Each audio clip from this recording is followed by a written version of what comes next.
अस्सलाम वालेकुम first year. आज हमने पढ़ना है बहरुल काहिल की रोएं। ठीक है, बहरुल काहिल के से पहले हमने बहरुल कैनूस की रोएं पढ़ा था। ठीक है, इसी तरह से बहरुल काहिल की भी रोएं हैं। ठीक है, दोनों समुद्रों में तकरीबन एक जैसी ही हैं, लेकिन साहिलों की बनावट की वजह से थोड़ा सा फ़र्क देखने में आता है। शुमाल मशरकी तजाती हवाओं के ज़ेर असर यहाँ पर भी शुमाली इस्तवाई रो चलती है।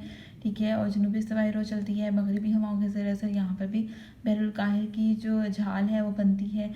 ठीक है, और आगे जाकर ज़मीन की हरकत की वजह से, कोरियोलिस इफेक्ट की वजह से जो इस्तवाई रोएं हैं ये नॉर्थ की तरफ भी मूव कर जाती हैं। तो सबसे पहली रो जो हम पढ़ेंगे वो है बहरुल काहिल की रो। अगर आप ये मैप देखें तो बहरुल काहिल की जो रो है वो यहाँ से चलना शुरू होती है। ये देखिए, ख़त सरतान, ख़त इस्तवा, ख़त जद्दी। तो ख़त इस्तवा जो है इसके नॉर्थ से मशरक़ी तजारती हवाओं के ज़ेर असर यहाँ पर जो है बहरुल काहिल की रो शुमाली इस्तवाई रो चलना शुरू होती है। ठीक है, और यहाँ पर से चलते हुए ये जो है बहरुल काहिल की रो जो है ये जापान के मशरक़ी साहिलों के पास से यहाँ पर आकर गुजरती है। ये फ़िलिपाइन है। ठीक है, फ़िलिपाइन के पास से होकर टकरा कर शुमाल की तरफ को मुड़ जाती है। यहाँ पर जज़ीरों से टकरा कर ये इन जज़ीरों के चक्कर लगाती है और यहाँ से होती हुई ये शुमाल की तरफ को मुड़ जाती है। शुमाल की तरफ मुड़ने के बाद ये जापान के मशरक़ी साहिलों के पास से गुजरती है और इनकी चक्कर लगाती है। ठीक है, यहाँ पर इसे क्यूरोशियो की रो कहलाती है। ठीक है, क्यूरोशियो की रो कहलाती है और ये 45 डिग्री सेंटीग्रेड के करीब पहुँचकर बहरुल काहिल को पूरा अबूर कर लेती है। ठीक है, और अमेरिका के साहिल के नज़दीक के पास चली जाती है, यानी यहाँ से ये मगरबी तजारती हवाओं के ज़ेर असर आ जाती है और यहाँ से ये वापस मुड़ जाती है इधर से। ठीक है, मगरबी हवाओं के ज़ेर असर आकर यहाँ पर मुड़ जाती है, शुमाली अमेरिका के पास आ जाती है। ठीक है, ब्रिटिश कोलंबिया के करीब यहाँ से मुड़ के अलास्का से नीचे की तरफ आ जाती है। ठीक है, ब्रिटिश कोलंबिया के करीब पहुँचकर ये इसका बहुत बड़ा हिस्सा जो है वापस जनूब की तरफ मुड़ जाता है।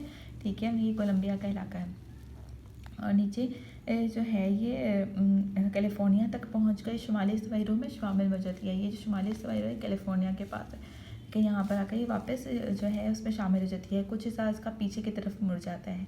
ठीक है, तो इस तरह से ये अपना पूरा चक्कर मुकम्मल कर लेती है। इसमें जो सर्द पानी की रोएं शामिल होती हैं वो एक यहाँ से जो है कमचटका की रो, ये कमचटका आइलैंड है ये। ठीक है, तो ये कमचटका की रो इसमें ठंडे पानी की शामिल होती है, सर्द पानी की रो कहलाती है।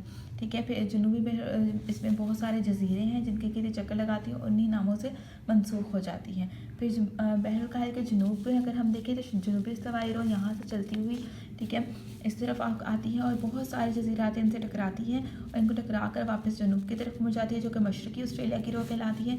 मशरक़ी ऑस्ट्रेलिया की रो जो है ये पूरा साहिल को अबूर करके यहाँ पर जो है बहरुल काहिल की झाल बन जाती है। बहरी अंजुमन जनूबी की कुछ शाखें इसमें शामिल हो जाती हैं। ठीक है, पानी शामिल हो जाता है, यहाँ से ठंडे पानी की बहरुल काहिल की झाल इस तरफ को मगरबी हवाओं के ज़ेर असर मुड़ जाती है। मगरबी हवाओं के ज़ेर असर यहाँ पर चलती हुई ये जनूबी अमेरिका के केप हॉर्न के इलाके पे आकर टकराती है और नॉर्थ की तरफ मुड़ जाती है। नॉर्थ की तरफ मुड़ के इसको जनूब मशरक़ी जो है ये चिली की रो कहलाती है और ऊपर जाकर ब्राज़ील के इलाके से गुजर कर ये आगे जनूबी अमेरिका के मगरबी साहिलों के साथ साथ आके ये जनूबी इस्तवाई रो में वापस शामिल होकर चक्कर मुकम्मल कर लेती है। तो इस तरह से बहरुल काहिल की जनूबी बहरुल काहिल की रो होती है। इसे पेरुवियन रो भी कहते हैं, चिली के और पेरू के इलाके से जो होकर जाती है इसे पेरुवियन रो कहते हैं। इसकी भी एक फेमस बात है कि इसके करीब इन रो की वजह से बारिश बहुत ज़्यादा होती है और ये बहुत सारा सर्द इलाका होता है। इन रोग की वजह से वो मुतदिल किस्म की आबो हवा वहाँ पर पैदा हो जाती है। इस तरह से अगर हम कमचटका की बात करें, इस तरह से लिब्रेडर और न्यू फाउंडलैंड के इलाके में धुंध पैदा हुई थी। यहाँ पर भी तंग आबलाई से निकल कर इसमें लिब्रेडर के मुकाबले में इतनी तेज़ नहीं होती,